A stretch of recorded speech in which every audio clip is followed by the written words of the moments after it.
Berbe, no, durong no. Be, ano dana desa ni? Tuang durong barang no, sede. Sabar sebentar, tak sini media. Mumpung nak kira kata desa, kan? Sabar. Baru makanya penjelasan. Sila. Tuan, ada sila. Assalamualaikum, Kang Ades. Waalaikumsalam warahmatullahi wabarakatuh. Para napi niki rame ganti kadang ke kantor desa. Niki orang manusia pilih Pak Kades. Oh, nggih, sila. Sila.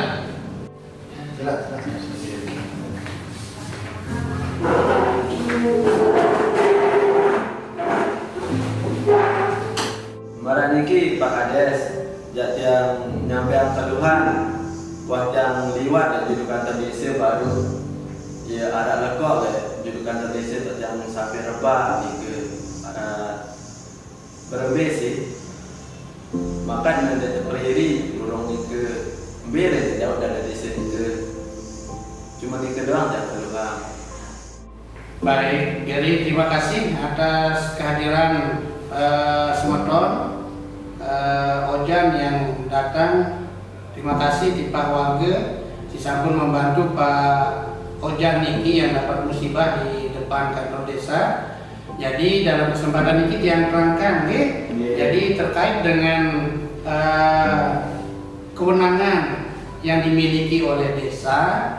Jadi kebetulan jalan di depan kantor desa niki merupakan jalan kabupaten. Nah, jadi yang namanya desa itu dia punya keterbatasan kewenangan. Nah, jadi mana jalan kabupaten itu merupakan kewenangan dari kabupaten, ya pemerintah kabupaten yang akan memperbaiki. Ada yang status jalan itu jalan provinsi, maka kewenangan dari pemerintah provinsi.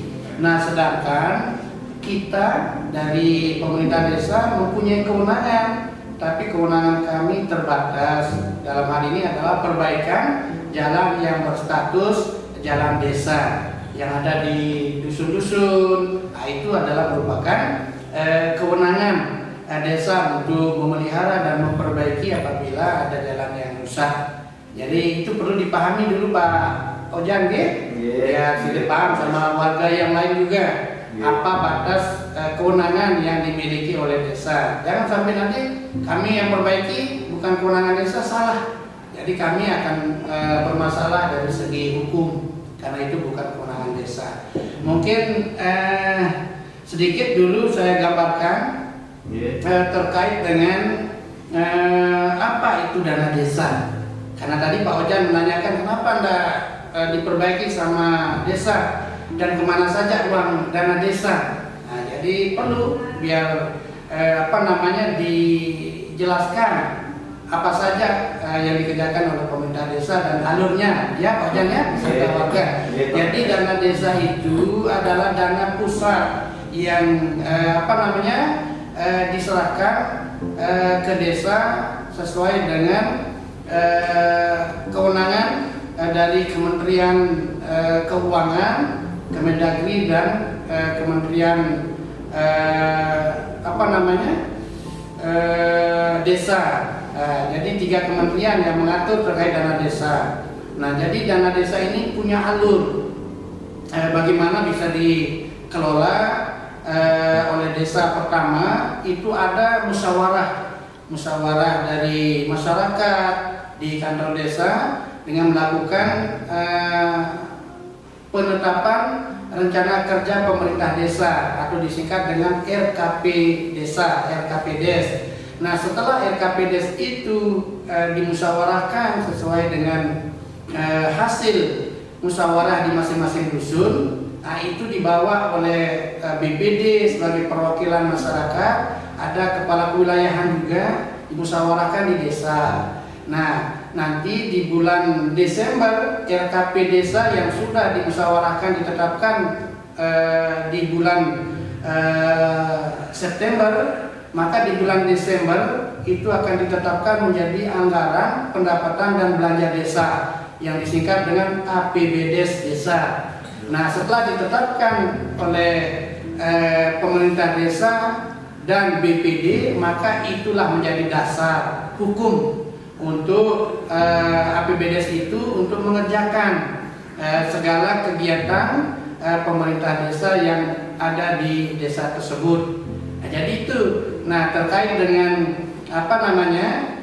kegiatan-kegiatannya, yaitu tentunya sudah sesuai dengan regulasi. Ada kebijakan dari pemerintah pusat terkait dengan mana yang menjadi program prioritas nasional, yaitu dikerjakan, dan ada kegiatan-kegiatan yang memang sesuai dengan musyawarah desa, keinginan dari masyarakat untuk perbaikan-perbaikan. Nah, jadi itu ya Pak Ojan beserta warga biar mengetahui bahwa pemampatan dana desa punya alur. Jadi tidak bisa sembarangan kepala desa akan mengerjakan ini itu tanpa ada mengikuti alur. Nah, selanjutnya juga, jadi kami itu ada terkait dengan penetapan kegiatan itu, ya kita sesuai tadi ada penetapan APBDes, selanjutnya ada pencairannya juga ada persyaratan.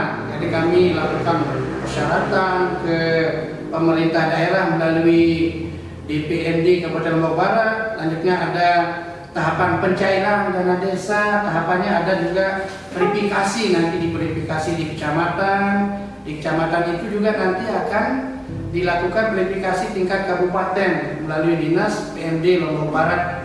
Nah, setelah diverifikasi baru dana itu masuk melalui rekening pusat, ya, RKUN namanya, itu ditransfer dia ke rekening kabupaten. Nah, setelah di rekening kabupaten baru dia disalurkan ke rekening kaum keuangan di desa. Nah, barulah dana itu kita akan mulai cairkan, kita mulai berkegiatan melaksanakan kegiatan-kegiatan sesuai dengan yang telah ditetapkan di APBDes, ya. Nah, setelah itu kami juga untuk terjadinya transparansi selama kegiatan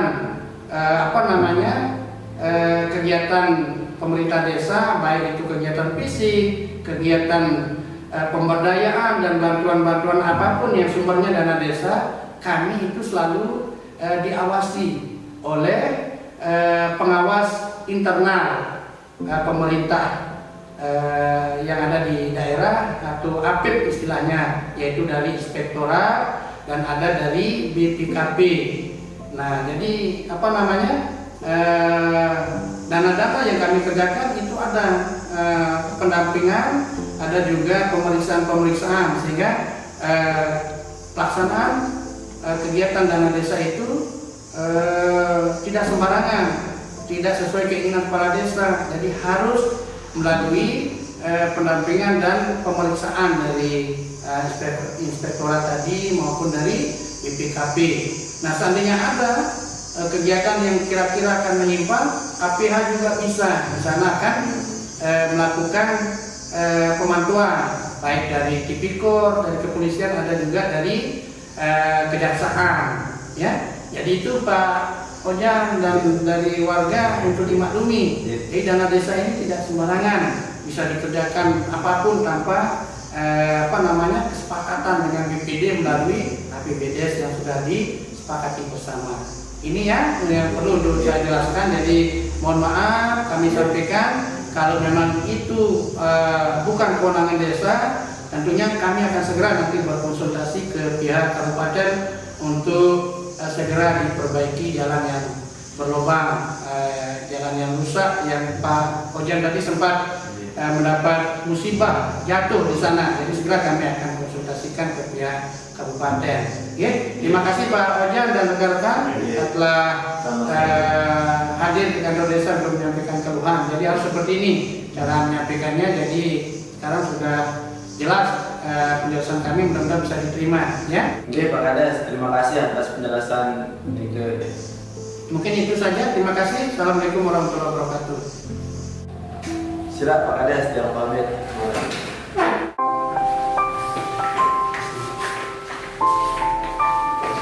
Oke.